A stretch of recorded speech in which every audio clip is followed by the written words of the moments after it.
This is the study session on corporate finance, and our slide deck today is on measures of leverage. Let me just give you a quick review of corporate finance. Goal of the business, maximize shareholder wealth. And we're doing this in each one of the readings. So how did we start out? How do we maximize shareholder wealth? Well, first of all, as shareholders, we vote for and we elect a competent and highly skilled men and women to serve on the board of directors, who in turn then hire highly skilled and competent corporate leaders so that those highly skilled men and women, can make excellent wealth maximizing capital budgeting decisions and cost capital decisions. And in today's slide deck, we're going to look entirely on the bond issue or the bank loan. How well do the executives use leverage to magnify shareholder returns? And then finally, we'll take a look at cash and working capital management as a part of maximizing shareholder wealth. So I think if you can understand the link between and among these readings, you'll have much better success on the exam. Remember, maximize shareholder wealth. How do we do that? Well, that answer is part of each one of these readings.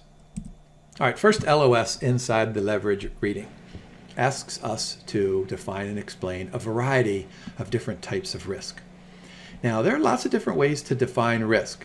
If you read textbooks or you listen to risk managers, they'll use the term uncertainty. Maybe they'll use the terms probability of a loss or potential for a financial loss. But the way I was taught in graduate school is always think of risk in terms of variability. So I always think of risk as variability in returns. And that's a good definition here. It's the uncertainty or variability associated with the return or the potential for financial loss. How about business risk? Business risk is the variability in operating earnings. Think about operating earnings. That's the EBIT, the earnings before interest and taxes, that appears in the middle of the income statement. So we're looking to focus on the variability in the middle of the income statement. Financial risk then is variability associated with financing decisions like we're talking about now, bank loan or a bond issue, and that's going to come after the earnings before interest and taxes. Operating risk is really the use of these fixed costs in operations, and we'll talk at length about things like depreciation expense or interest expense. Sales risk, however, is at the very top of the income statements, the uncertainty associated with price and the quantity of the goods and services that are sold. So there's a good definition for leverage. Use of fixed cost within a company's cost structure. Think depreciation, think interest expense. All right, these are my favorite LOSs that ask us to calculate so we can get out our financial calculator and do some math, because you can't argue with math. All right, what are we talking about here? Degrees of operating, degrees of financial, and degrees of total leverage. And the cool thing about it for you guys is that once you understand operating and financial leverage, then degree of total leverage is just a combination of the two. Let's start with degree of operating leverage. This measures how much operating income will change in response to a change in sales. So look at that formula there. We're going to examine percentage change in operating income, which is the middle of the income statement, versus the percentage change in the units sold, which is the top of the income statement. So the question we're asking is really, if we spend lots and lots of money on a marketing strategy or a marketing campaign, we're pretty sure that we're going to be able to increase the demand for our product. And so maybe our product line or our service, we can experience an increase in units sold by 2 or 4 or 6%. The question is, how does that translate to the middle of the income statement? Now, if the answer is 8 or 10 or 12%, then we're going to say we have a high degree of operating leverage. But if the answer is 0% or 1%, then we're going to say we have a low degree of operating leverage. So you get the sense back here. Let me swing back. Look at leverage at the bottom, the use of fixed costs. And so that's really what we're trying to do here with degree of operating leverage. So here's an example, company Y. We have some year 1 sales and expenses, year 2 sales and expenses, and let's go ahead and compute the degree of operating leverage. First off, we're going to have to compute those percentage changes in EBIT and sales. And so you can easily calculate 50% and 50%. And by the way, I like to go back to my time value of money days. And in order to compute this, just use a simple F over P minus 1. 75 divided by 50 minus 1, that gives you 50%. I think it's easier if you do that rather than having to worry about subtracting and then dividing. Degree of operating leverage, 50 over 150, that gives us 0.33, which is a low degree of operating leverage. And of course, we see that if our sales go up by 150% and our operating income only goes up by 50%, well, then that must mean that we have a low degree of operating leverage. We're not really magnifying our returns much. How about degree of financial leverage? Now, if the slide deck makes any sense, you're going to say, okay, Jim, we went from the top of the income statement to the middle of the income statement. Now we ought to go from the middle to the bottom. And that's, of course, what degree of financial leverage is. Notice we've got EBIT in the denominator. That's earnings before interest and taxes. And so in order to consider financial leverage, we need to consider the effect of the bond issue on the bottom of the income statement. And so this is going to tell us a lot about financial risk. Of course, the higher the DFL, the higher is the financial risk. Now, there is a shortcut formula in order to calculate DFL, and there it is at the bottom. If you're given EBIT, then all you need to do is subtract out the interest expense in the denominator, and you get the same answer as if you were to have calculated using that above formula. I would make sure I knew both of those things. So let's go ahead and look at an example. We've got an EBIT of 200, total bonds 700, and then a coupon rate of 5%. What is that degree of financial leverage? And so we'll use that shortcut formula. We're given 200, and then we subtract out the $35,000 worth of interest expense, which is simply the coupon rate of 5% multiplied by the total bonds outstanding of 700,000. So that gives us a 1.21 degree of financial leverage. And so this is not too high. So what happens if the EBIT goes up by 1%? Then earnings per share goes up by 1.21%.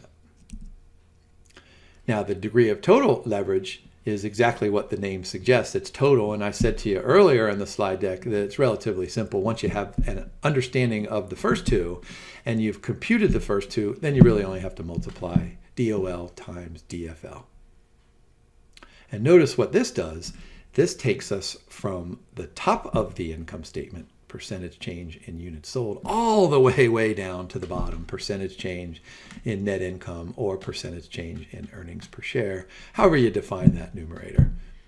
Now, there is a longer formula there that you can use. I give that to you at the bottom. I'd probably know that one as well. So here's an example of total leverage. I give you company B.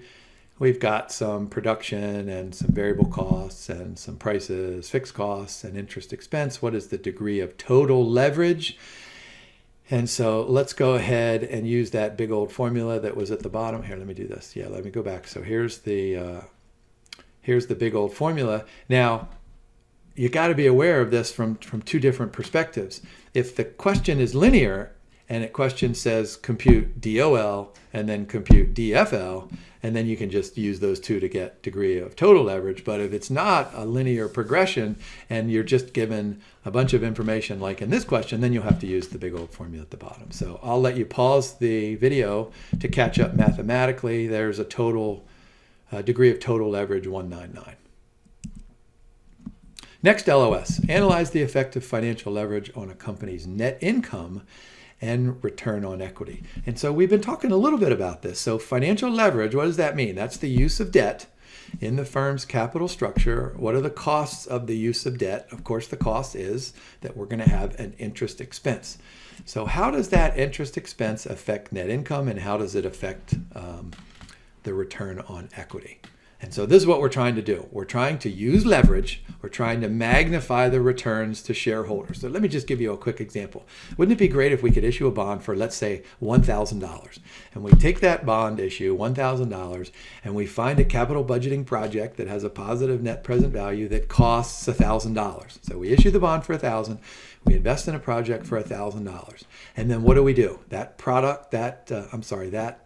long-term asset, that starts generating revenues and operating income and net income and ultimately cash flows. Well, what if by some strange notion that product line that we invested in just $1,000 produced $1 million worth of cash flow?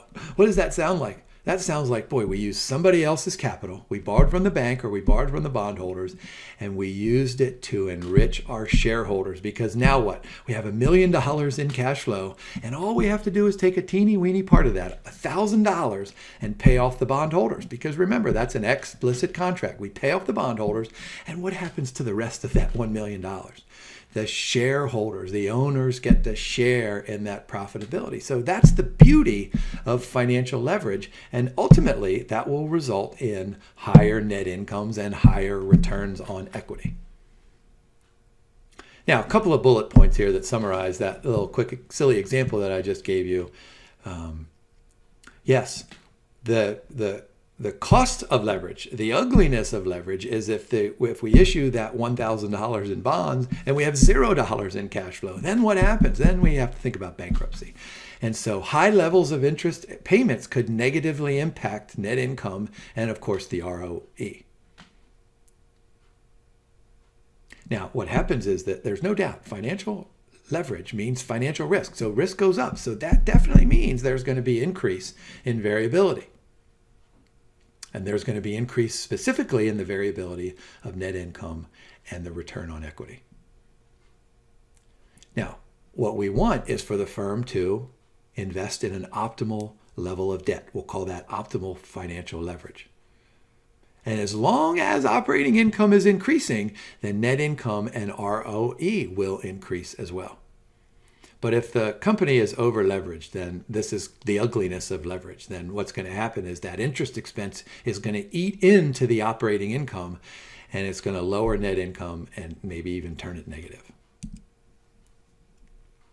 All right, how about some break-even stuff? Calculate break-even quantity and determine the company's net income at various sales levels. And so what we're going to do is take a look at a simple graph where we have dollars on both axes, and notice we have a revenue line that starts at the origin, because if you don't sell anything, you don't generate any income, and so that is going to go up with a fixed slope. But then we have the costs that start at the fixed cost. So think of those fixed costs as things associated with the investment in positive net present value projects.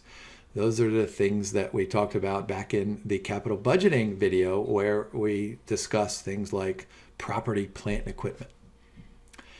But the slope of that line is a little bit less than the slope of the revenue line. And so when those two things intersect, that's going to be the break-even point.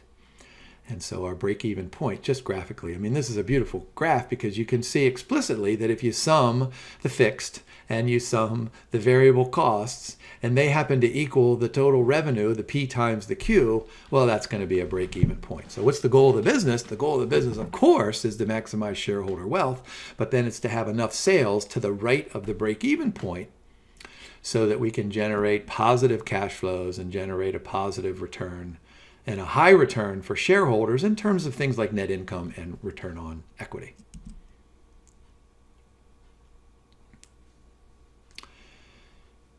Now, there's this concept that we learned back in our undergraduate days in managerial accounting called contribution margin. And that's simply defined as the difference between the selling price and the variable cost per unit. So let's go back to this graph. That contribution margin is going to be the difference between those the difference between those revenues and the costs, especially on the right-hand side of the break-even point. Now, what we simply do is just establish a revenue function and a cost function. You know, those two lines, those are lines, so we can have an equation there. Set them equal to each other, and then solve for Q, and that's going to be our break-even quantity. And that's going to be just our fixed plus our financing costs divided by that contribution margin of price by P minus V. And we can do a couple of other things. We can specify in terms of operating profits, and there's some formulas there. So let's take a look at an example. We're given some units, we're given some variable costs, we're given some fixed costs, and we're given an interest expense, and we're asked to compute operating break-even and some break-even points. And so let's go ahead and do some quick math here. We get break-even units of 626,000. We get sales of 1.1 billion. And that translates into break-even sales of 1.5 billion and our total break-even of about 825,000 units. So I'll let you pause the video to make certain you can catch up with the math. And that completes our measures of leverage.